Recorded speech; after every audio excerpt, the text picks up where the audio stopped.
সর্বপ্রথম আলোচনা করা যাক র্যান্ডি অর্টনকে নিয়ে। তো আপনারা যেমনটা জানেন যে এবার রেসলিংয়ে অ্যাকচুয়ালি সে হতে চলেছিল কেভিন ওলেন্স ভার্সেস র্যান্ডি অর্টনের মধ্যে একটি সিঙ্গেল ম্যাচ, কিন্তু র্যান্ডি অর্টনের ইনজুরির কারণে এই ম্যাচটি ক্যান্সেল হয়ে যায়। কিন্তু কিছু রিপোর্ট থেকে জানা যাচ্ছে যে এবার রেসলিংয়ে অ্যাকচুয়ালি সে র্যান্ডি অর্টনকে রেসল করতে দেখা যাবে।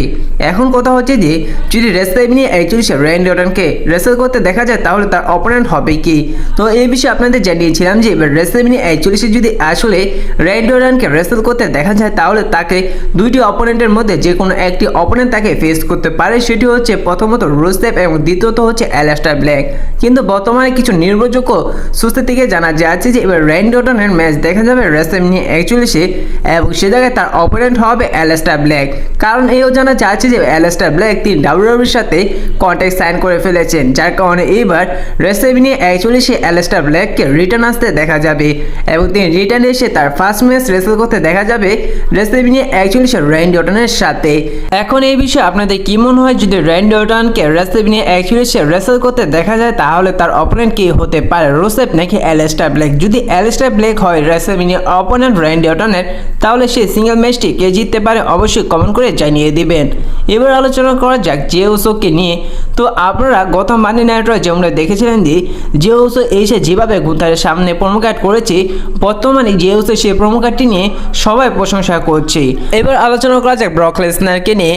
তো বর্তমানে আপনারা হয়তো এই রিপোর্টটা ইতিমধ্যে জেনে গিয়েছেন, সেটি হচ্ছে যে একটি রেসলিং ভক্ত তিনি ক্লেম করেছেন ব্রক লেসনার নাকি বলেছে এইবার তিনি রেসলিং থেকে রিটায়ার্ড হয়ে গিয়েছেন, তিনি আর রেসলিংয়ে ফিরে যাবে না। এই বিষয়টা কতটা সত্য কতটা মিথ্যা তার সময় আসলে জানা যাবে, কিন্তু বর্তমানে এই রিপোর্টটির পাশাপাশি আরও একটি বিষয় জানা যাচ্ছে যে এবার নাকি ব্রক লেসনার তিনি এই ডাব্লিউতে যেতে পারেন এবং এই ডাব্লিউর কোম্পানির মালিক তিনি নাকি ব্রক লেসনারকে অনেক ভালো টাকা অফার করেছেন এবং নাকি ব্রক লেসনারের সাথে এই ডাব্লিউর টনি খানের সাথে কথা হয়েছে এবং নাকি ডাব্লিউডাব্লিউতে যখন ব্রক লেসনার কন্ট্রাক্টটি শেষ হয়ে যাবে তখন ব্রক লেসনার নাকি এই ডাব্লিউতে যেতে পারে। তো এই বিষয়ে জানিয়ে দেয় যে এই বিষয়টা সম্পূর্ণভাবে পুরোপুরি ফ্যাক। তো আপনাদের কতটা সত্য মনে হয়, এই বিষয়টা কতটা সত্য কতটা মিথ্যা অবশ্যই কমেন্ট করে জানিয়ে দিবেন। তো র্যান্ডি অর্টনকে নিয়ে একটি ইন্টারেস্টিং আপডেট আপনাদের জানাই, সেটি শুনে আমার মনে হয় যে আপনারা অনেক আনন্দ পাবেন। সেটা হচ্ছে যে আপনারা যেমনটা দেখেছিলেন যে যখন র্যান্ডি অর্টন তার ইনজুরি রিকভার করে যখন আবার ডাব্লিউডাব্লিউতে ফিরে এসেছিল, সে সময় র্যান্ডি অর্টনের কাছে গিয়েছিল অ্যাডাম পিয়ার এবং নিক অ্যালডিস। তারা তাদের ব্র্যান্ডে নেওয়ার জন্য পাগল হয়ে গিয়েছিল, কিন্তু সে জায়গায় র্যান্ডি অর্টন তিনি নিক অ্যালডিসের অফারটি অ্যাকসেপ্ট করে, অর্থাৎ তিনি স্ম্যাকডাউনেই থেকে যায়। পরবর্তীতে যখন নিক অ্যালডিস অনেক খুশি হয়ে যায়, সে জায়গায় কিন্তু র্যান্ডি অর্টন তিনি নিক অ্যালডিসকে একটি আরকিও দিয়ে দেয়। পরবর্তী সপ্তাহে নিক অ্যালডিস র্যান্ডি অর্টনকে ফাইন করে $50 তাকে আরকিও দেওয়ার জন্য, এবং তারপরে স্ম্যাকডাউনে দেখা যায় যে র্যান্ডি অর্টন তার সে আরকিওর ফাইন দেয় নিক অ্যালডিসকে, এবং সে জায়গায় $50 পরিবর্তে তিনি সে জায়গায় $100 দেয়। এবং নিক অ্যালডিস এই বিষয়টা জিজ্ঞালে র্যান্ডি অর্টনকে জিজ্ঞাসা করলে সে জায়গায় র্যান্ডি অর্টন বলে যে এই $50 অতিরিক্ত হচ্ছে যে পরবর্তী আরকিওর জন্য, অর্থাৎ পরবর্তী যদি আরকিও দেয় তাকে অবশ্যই $50 ফাইন করবে, এবং যার কারণে তিনি অ্যাডভান্স $50 দিয়ে রেখেছেন। আর এই সপ্তাহে স্ম্যাকডাউনে যেমনটা দেখা গেল যে র্যান্ডি অর্টন তিনি নিক অ্যালডিসকে আরকিও দিয়ে দিয়েছেন। বলা যায় যে এটি একটি ইন্টারেস্টিং বিষয়। তো আপনাদের কি মনে হয়, আসলে কি এটি একটি ইন্টারেস্টিং বিষয় নাকি ইন্টারেস্টিং বিষয় না, অবশ্যই কমেন্ট করে জানিয়ে দিবেন। এবার আলোচনা করা যাক সেথ রোলিন্সকে নিয়ে, রোমান রেইন্সকে নিয়ে, সিএম পাঙ্ককে নিয়ে এমনকি পল হেমনকে নিয়ে। তো বর্তমানে সেথ রোলিন্স, সিএম পাঙ্ক এবং রোমান রেইন্সের মধ্যে যে স্টোরিলাইনটি চলছে, মূল এই স্টোরিলাইনটি চলছে বলা যায় যে পল হেমনকে নিয়ে। বর্তমানে রোমান রেইন্সও তিনি পল হেমনকে চাইছে, সিএম পাঙ্কও পল হেমনকে চাইছে, এমনকি এই সপ্তাহে এই সপ্তাহে মানডে নাইট রে সেথ রোলিন্স তিনিও বলে দিল যে তিনিও এবার পল হেমনকে চায়, এমনকি পাওয়ার স্টর্ম দিতে যাচ্ছিল, কিন্তু সে জায়গায় সেথ রোলিন্স তিনি পল হেমনকে পাওয়ার স্টর্ম দেয়নি, বরং তার কাছ থেকে একটি সে পাওয়ার স্টর্মের পরিবর্তে একটি ফেভার চেয়ে নেয়। এখন কথা হচ্ছে যে পল হেমন তিনি আসলে কার সাথে যুক্ত হবেন। দেখুন বর্তমানে ডাব্লিউডাব্লিউ যে স্টোরিলাইনটি দেখাচ্ছে তার থেকে আমাদের মনে হয় যে, এবং ডাব্লিউডাব্লিউ এবার মানডে নাইট র এক কথায় টিজ দিয়ে দিয়েছেন যে এবার পল হেমন তিনি রোমান রেইন্সকে ধোঁকা দিয়ে এমনকি সিএম পাঙ্ককে ধোঁকা দিয়ে যুক্ত হতে পারে সেথ রোলিন্সের সাথে।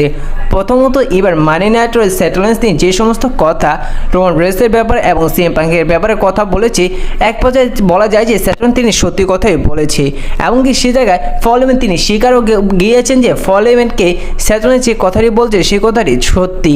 আর এর কারণে হয়তো পল হেমন তিনি সেথ রোলিন্সের সাথে যুক্ত হতে পারেন। আর আরও একটি বড় কারণ হচ্ছে যে আপনারা বরাবর যেমন দেখে এসেছেন যে ফলে তিনি একবার যার সাথে কাজ করে তাকে সেরে আসলে দ্বিতীয়বার তার সাথে কাজ করে না এবং যদি তার সাথে যায় তাকে অবশ্যই ধোকা দিবেন।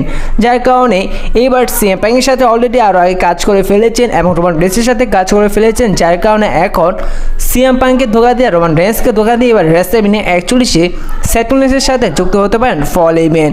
আর পল হেইম্যান যার সাথে যুক্ত হবেন এবং সেই ট্রিপল থ্রেট ম্যাচটি জিতে যাবে। এখন আপনাদের কি মনে হয় এবার পল হেইম্যান তিনি কার সাথে যুক্ত হতে পারেন? সিএম পাংয়ের সাথে যুক্ত থেকে যাবেন নাকি রোমান রেন্সের সাথে যুক্ত থেকে যাবেন নাকি রোমান রেন্স এবং সিএম পাংকে ধোকা দিয়ে যুক্ত হতে পারেন সেথ রলিন্সের সাথে? যদি ডাব্লিউডাব্লিউ আসলে এবার সেথ রলিন্সের সাথে পল হেইম্যানকে যুক্ত করে তাহলে বলা যায় যে একটি ডাব্লিউডাব্লিউ পরিবর্তন একটি বড় আসবে।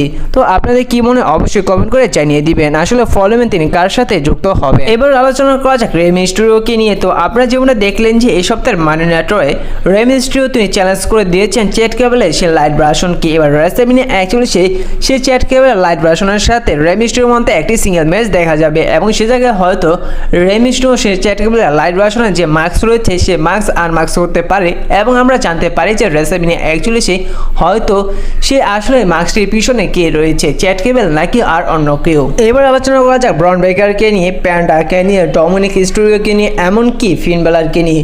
তো এই সপ্তাহের মানি নাইটে ডাব্লিউডাব্লিউ অফিসিয়ালিভাবে কনফার্ম করে দিয়েছে যে এই চারজনের মধ্যে একটি ইন্টারকন্টিনেন্টাল চ্যাম্পিয়নশিপের ম্যাচ দেখা যাবে রেসলমিনিয়া 41-এ। এখন কথা হচ্ছে যে এই ম্যাচটির মধ্যে কে জিততে পারে। তো এই বিষয়ে আপনাদের জানিয়ে দেয় যে এই ম্যাচটির মধ্যে হয়তো ব্রন ব্রেকার তার টাইটেলটি রিটেন করে নিতে পারে আর নয়তো প্যান্টাতে নিউ ইন্টারকন্টিনেন্টাল চ্যাম্পিয়ন হতে পারে।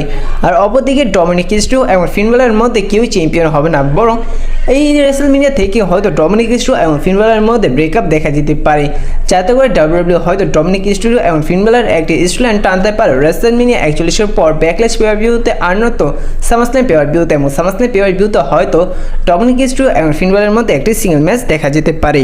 এবার আলোচনা করা হচ্ছে প্রিয়াঙ্কা বেলারকে নিয়ে, স্কাইকে নিয়ে এবং রিয়া রিপ্লিকে নিয়ে। তো এবার মানি নাইটে আপনারা যেমন দেখলেন যে ডাব্লিউডাব্লিউ অফিসিয়ালিভাবে কনফার্ম করে দিয়েছে যে রেসলমিনিয়া 41-এ এদের মধ্যে একটি ট্রিপল থ্রেট ম্যাচ দেখা যাবে র ওমেন চ্যাম্পিয়নশিপের জন্য। তো বলা যায় যে ডাব্লিউডাব্লিউ এদের স্টোরিলাইনটি গুন্থারের যে স্টোরিলাইন চলছে এমনকি জনসনের যে স্টোরিলাইনটি চলছে তার থেকে বেস্ট আমার মনে হয় যে এই স্টোরিলাইনটি চলছে।